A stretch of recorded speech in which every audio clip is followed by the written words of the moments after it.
नमस्कार, स्वागत है आपका बिहार समाचार में। बिहार वालों के लिए आज से कई नए नियम लागू हो गए हैं। साथ ही सरकार ने बिहार वालों को नए साल का तोहफा दे दिया। एक तरफ जहां गरीबों के लिए, मजदूरों के लिए, किसानों के लिए कई बड़ी घोषणाएं कर दी गई है, तो वहीं शिक्षक अभ्यर्थियों के लिए भी बड़ी खबर है। साथ ही अब नया साल आ रहा है, तो इस साल सरकार ने क्या क्या काम किए हैं, उन सभी बातों पर चर्चा करेंगे। तो आगे खबरों पर बात करेंगे। इससे पहले आपसे एक छोटी सी अनुरोध है, कृपया वीडियो को एक प्यारा सा लाइक अवश्य कर दीजिएगा। आपका लाइक करना ही हमारी मेहनत का फल होता है।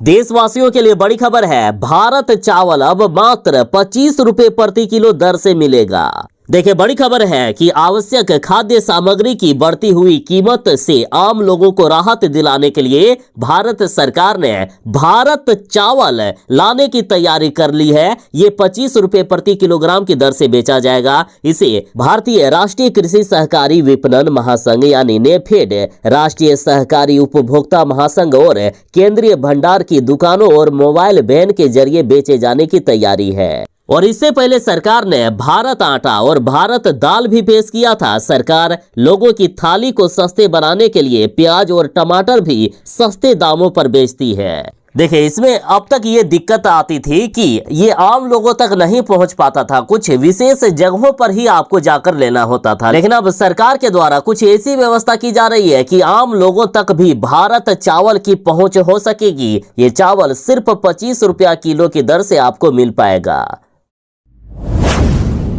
बिहार सरकार ने बड़ी घोषणा कर दी है कि सभी बेघरों को हम जमीन देंगे और जमीन मार्च 2024 के बाद मिलना शुरू हो जाएगा। सभी गरीबों को सरकार जमीन देने वाली है। देखिए, सरकार सभी गरीबों का सर्वे कर रही है। जिनके पास जमीन नहीं है तो वैसे आवास विहीन और भूमि विहीन परिवारों को जमीन दिया जाएगा। और दूसरे चरण में अब तक जो सर्वे का रिपोर्ट आया है उसके अनुसार 96,000 गरीब परिवार पाए गए हैं जिनके पास जमीन नहीं है। हालांकि सर्वे का कार्य अभी भी जारी है। सर्वे फरवरी 2024 तक किया जाएगा। उसके बाद भी हालांकि सर्वे अभी भी बंद नहीं हुआ है। सर्वे का कार्य अभी भी जारी है। अभी भी गरीब परिवारों की तलाश की जा रही है। सर्वे का कार्य फरवरी 2024 तक चलने वाला है। ऑपरेशन बसेरा 2 में सर्वे का कार्य साइंटिफिक तरीके से किया जा रहा है। तो जितने भी गरीब परिवार मिलेंगे जिनके पास जमीन नहीं है या बंटवारे की वजह से उनके पास जमीन नहीं बचा है, तो उन सभी गरीब परिवारों को सरकार जमीन देगी। और जमीन देने का कार्य मार्च 2024 के बाद किया जाएगा। अब रही बात कि आखिर कितना जमीन मिलेगा, तो देखिए, गरीबों को 3 से 5 डिसमिल तक का जमीन मिलेगा। वे जमीन ले सकते हैं या चाहे तो पैसे भी ले सकते हैं। पैसे की बात करें तो पहले 60,000 रुपया दिया जाता था, जो कि अब बढ़ाकर 1 लाख रुपया जमीन खरीदने के लिए दिया जाएगा। बीपीएससी द्वारा ली गई दूसरे चरण की शिक्षक बहाली को लेकर लगातार रिजल्ट जारी किया जा रहा है। रिजल्ट एक तरफ जारी हो रहा है और दूसरी तरफ शिक्षकों का काउंसलिंग भी किया जा रहा है। जल्द ही इन सभी शिक्षकों को नियुक्ति पत्र भी दे दिया जाएगा। खबर है कि जनवरी महीने के लगभग तीसरे सप्ताह से नियुक्ति पत्र देने की प्रक्रिया चालू हो जाएगी। और हाँ, जरूरी खबर यह है कि पिछली बार जिस तरह से पहले चरण में अधिकांश शिक्षकों की बहाली गांवों में हुई थी, उसी तरह इस बार भी दूसरे चरण में 70% शिक्षकों की नियुक्ति गांवों में ही किया जाएगा। जब तक गांवों में शिक्षकों की जितनी जरूरत है वो पूरा नहीं हो जाएगा, तब तक शहरों में शिक्षकों की नियुक्ति नहीं होगी। शिक्षा विभाग के अपर मुख्य सचिव के पाठक ने यहां तक कह दिया है कि जिन शिक्षकों को गांवों में नौकरी करने में दिक्कत होती है वे अपनी नौकरी छोड़ दे, लेकिन हम ये फैसला नहीं बदलेंगे कि उनको ट्रांसफर कर दे शहरों में। उन्हें गांवों में ही बच्चों को अच्छे तरीके से पढ़ाना होगा। बिहार में अब नया नियम लागू हो गया है। पंचायतों में अब सरपंच ही जारी करेंगे वंशावली प्रमाण पत्र। और इसके लिए पंचायती राज विभाग के अपर मुख्य सचिव ने जारी भी कर दिया है आदेश। और इस संबंध में विभाग के अपर मुख्य सचिव मिहिर कुमार सिंह ने सभी जिलाधिकारियों, उप विकास आयुक्तों, जिला परिषद और जिला पंचायत राज पदाधिकारी को पत्र भेजा है। और इस पत्र में कहा गया कि जिस व्यक्ति को वंशावली प्रमाण पत्र की आवश्यकता है वह शपथ पत्र पर अपनी वंशावली का विवरण और स्थानीय निवासी होने के साक्ष्य के साथ लिखित आवेदन संबंधित ग्राम पंचायत के सचिव को ही देंगे। सचिव अधिकतम 7 दिनों के अंदर जांच करने के बाद इसकी अनुशंसा ग्राम कचहरी को करेंगे। ग्राम कचहरी सचिव पंचायत सचिव से प्राप्त आवेदन को अपने स्तर पर संधारित पंजी में पूर्ण विवरण के साथ दर्ज करेंगे और उसे अविलंब ग्राम कचहरी के सरपंच के पास स्वीकृति के लिए भेजेंगे। सरपंच उस आवेदन की छाया प्रति कराकर ग्राम कचहरी के किसी स्थान पर चिपकाते हुए आम लोगों से 7 दिनों के अंदर आपत्ति आमंत्रित करेंगे। आपत्ति प्राप्त नहीं होने पर सरपंच प्रपत्र में अपने सील मुहर और हस्ताक्षर के साथ वंशावली निर्गत कर देंगे।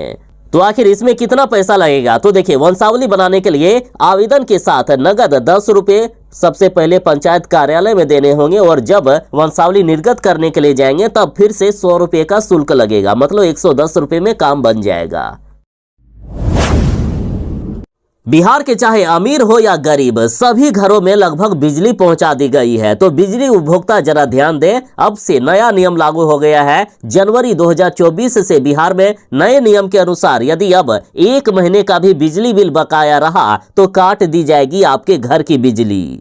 अब तक बिहार में जो नियम था उसके अनुसार 3 से 6 महीने तक का यदि बिजली का बिल बकाया रहता था तब घर की बिजली काटी जाती थी, लेकिन अब नियम में बदलाव किया जा रहा है और वैसे उपभोक्ता जिनका बिजली का बिल बकाया है उन्हें दिसंबर 2023 तक ही समय दिया गया है अपने पुराने बिजली बिल को जमा करने के लिए। अतः जल्द से जल्द अपना बिजली बिल जमा कर दीजिएगा, नहीं तो नए नियम के अनुसार यानी 2024 से जिनका बिजली बिल बकाया रहेगा उनके घर की बिजली काटी जा सकती है और उपभोक्ता जब पैसा जमा करेंगे उसके बाद ही कनेक्शन बहाल किया जाएगा।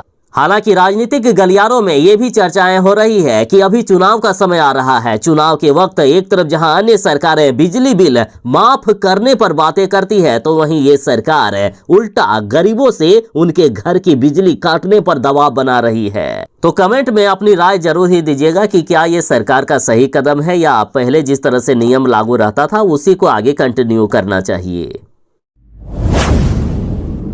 मोदी सरकार ने बिहार वालों को बड़ा तोहफा दे दिया है। दीघा से सोनपुर के बीच गंगा पर बनेगा 6 लेन का पुल। ये पुल 4.56 किलोमीटर लंबा होगा। 3000 करोड़ से भी ज्यादा खर्च होंगे इस पुल के निर्माण में और 42 महीने में इस पुल के निर्माण का कार्य पूरा हो जाएगा।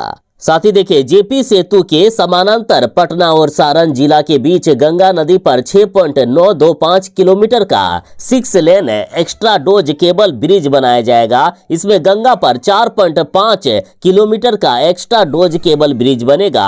वहीं पुल को सड़क से जोड़ने के लिए 2.3 किलोमीटर के अप्रोच रोड का भी निर्माण होगा। गंगा में बनने वाले ब्रिज में एक से दूसरे पिलर के बीच की दूरी 125 किलोमीटर होगी। एक्स्ट्रा डोज केबल ब्रिज का निर्माण इसलिए किया जाता है ताकि पिलर की संख्या कम हो। ऐसा करने से निर्माण कार्य में कम खर्च होती है और कम समय में पुल बनकर तैयार भी हो जाता है। जेपी सेतु के बाद ये एक और नया विकल्प हो जाएगा। इससे आना जाना काफी आसान हो जाएगा। ये पुल पटना को सारण, सिवान और गोपालगंज जैसे जिलों से सीधा जोड़ेगा। फिलहाल वहां जेपी सेतु है जिसके नीचे रेलवे लाइन और ऊपर सड़क है। रेल पुल के ऊपर बने सड़क पुल को अधिक चौड़ा करना नामुमकिन था, इसलिए जेपी सेतु 2 लेन का ही पुल बन पाया था। लेकिन अब दीघा सोनपुर के बीच 6 लेन का पुल को मंजूरी मिल गई है। अब बिहार वालों की सारी समस्याओं का समाधान मिल जाएगा। बिहार में जो किसी सरकार ने आज तक नहीं कर पाए थे, नीतीश तेजस्वी सरकार ने वो पूरा करके दिखा दिया। राज्य में कई वर्षों से अधूरी पड़ी राजमार्ग परियोजनाएं पूरी हुई।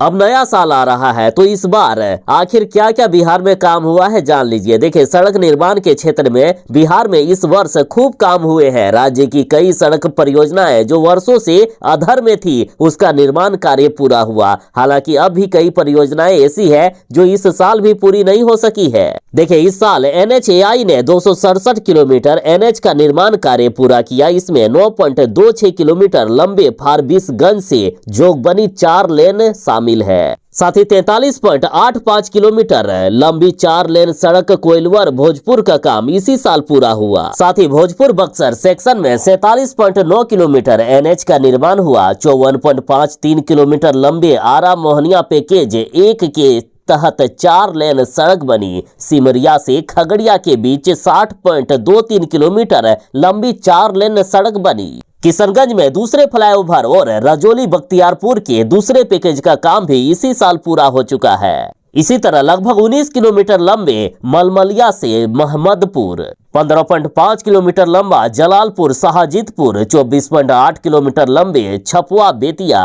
शरीफगंज में आरओबी का निर्माण कार्य पूरा हुआ। शिवहर सीतामढ़ी जयनगर नरहिया में 147 किलोमीटर सड़क का निर्माण कार्य पूरा हुआ। फारबिसगंज जोगबनी बहादुरगंज गलगलिया सड़क बनी। अनीसाबाद मोड़ से एम्स गोलंबर के बीच एलिवेटेड रोड बनने का रास्ता भी साफ हो गया।